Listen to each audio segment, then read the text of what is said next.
Salam Bapak Ibu jemaat yang dikasih oleh Tuhan Yesus Kristus. Berjumpa lagi pada hari ini Selasa 6 September 2022 dalam ibadah renungan harian.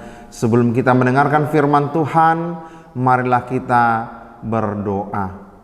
Anugerah dan damai sejahtera dari Allah Bapa, itulah kiranya yang memelihara hati dan pikiran Bapak Ibu sekalian di dalam Kristus Yesus. Amin. Firman Tuhan untuk kita pada hari ini tertulis di dalam kitab Nabi Yehezkiel pasal 18 ayat 4. Demikian firman Tuhan. Sungguh semua jiwa aku punya, baik jiwa ayah maupun jiwa anak aku punya, dan orang yang berbuat dosa itu yang harus mati. Demikian firman Tuhan. Kita pernah mendengarkan peribahasa yang mengatakan orang lain yang memakan nangka, kita yang kena getahnya.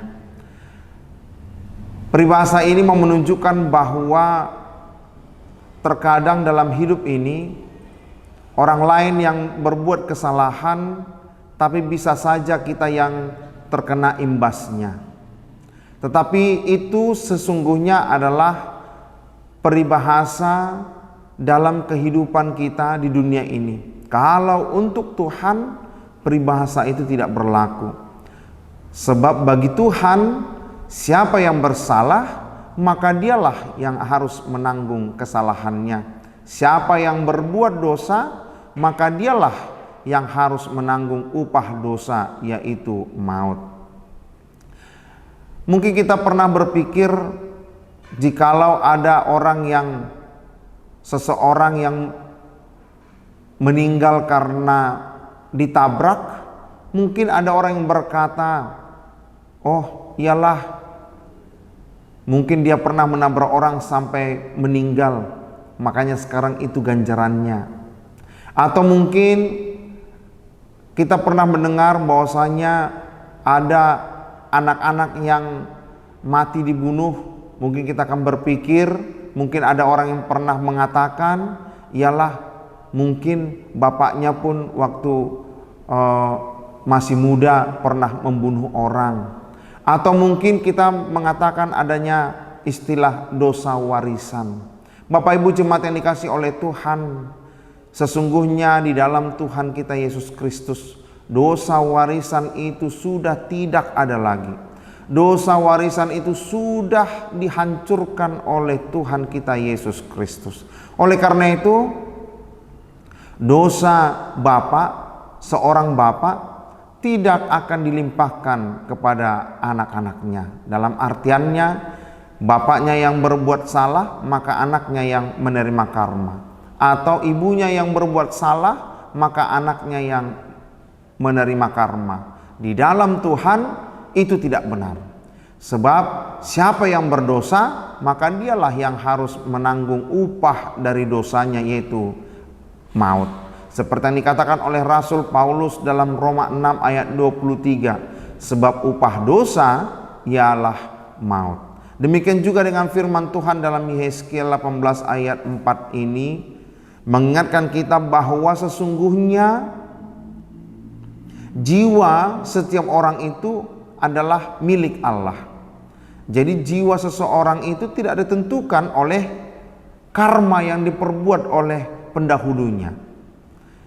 Karena bagi Tuhan jelas bahwa siapa yang berdosa itu yang harus mati. Oleh karena itu Bapak Ibu jemaat yang dikasih oleh Tuhan, jangan lagi kita menakut-nakuti anak-anak kita, generasi-generasi kita dengan perkataan-perkataan yang menjurus kepada dosa warisan. Sebab dalam Tuhan Yesus Kristus kita sudah tidak mengenal lagi dosa warisan.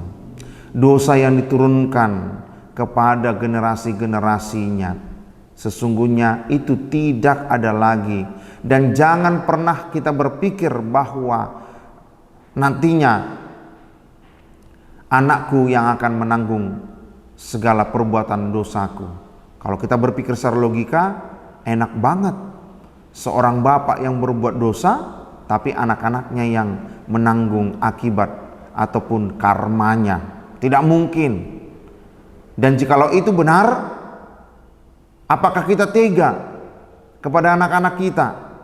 Kita yang berbuat dosa, tapi anak-anak kita, cucu-cucu kita yang menanggung akibatnya. Sekali-kali tidak. Oleh karena itu, Allah melalui Nabi Yeskiel mengatakan kepada kita, itu tidak benar. Sebab setiap orang yang berdosa, maka dia harus menanggung akibat dari dosanya sendiri.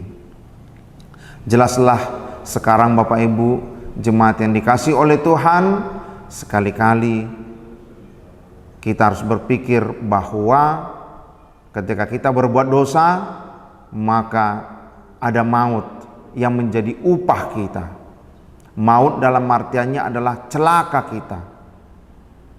Celaka yang tidak menjadikan kita berakhir dalam kematian, sebab Allah tidak menginginkan kematian orang fasik.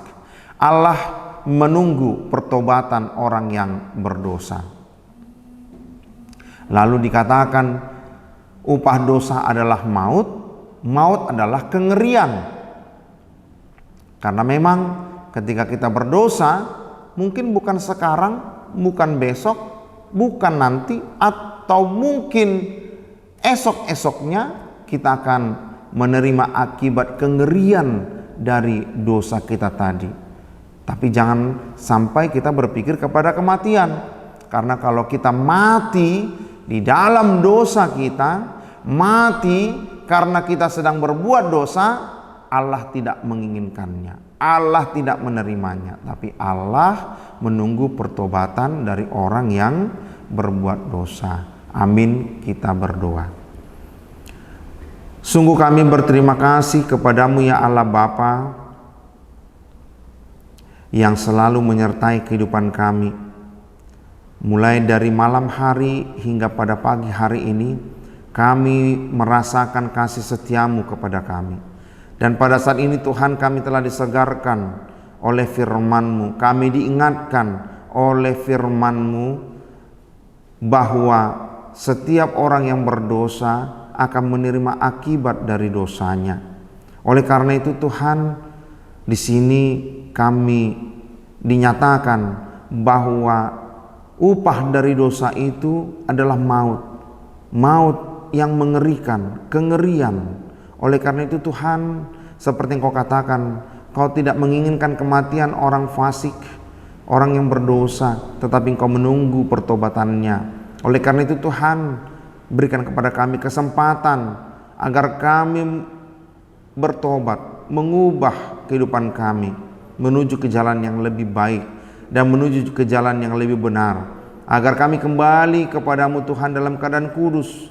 Kami kembali ke dalam pangkuan-Mu dengan tidak membawa dosa kami, dan kami tidak mati di dalam keberdosaan kami. Oleh karena itu Tuhan, setiap aktivitas kami pada satu hari ini kami serahkan hanya ke dalam tangan pengasihan-Mu, agar Engkau yang selalu menyertai kehidupan kami, membimbing kami Tuhan untuk melakukan hal-hal yang benar di hadapan-Mu.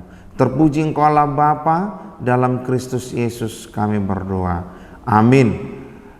Salam Bapak Ibu, selamat beraktivitas. Tuhan Yesus memberkati.